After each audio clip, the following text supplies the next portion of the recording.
మాకు న్యాయం చేయండి, మేము న్యాయ పోరాటం చేస్తున్నాం. అడిగే సమస్య అంటే మీకు న్యాయం చేయాలి కదా, మొత్తానికి అంతిమంగా మీకు తప్పు జరిగింది, తప్పును మాకు న్యాయం చేయాలి.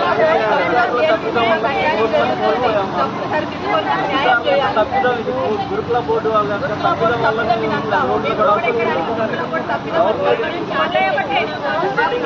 ఫాలో అవ్వలేదు. కామన్ పేపర్స్ పెట్టి డిసైడింగ్ ఆర్డర్ ఇవ్వకుండా మాకు అన్యాయం చేశారు కాబట్టి మేము న్యాయం కోసం రోడ్లు ఎక్కవలసినటువంటి పరిస్థితి ఇప్పుడు మాకు నెలకొన్నది. దయచేసి సీఎం గారు మమ్మల్ని పట్టించుకొని మాకు న్యాయం చేయాలని మేము కోరుకుంటున్నాం.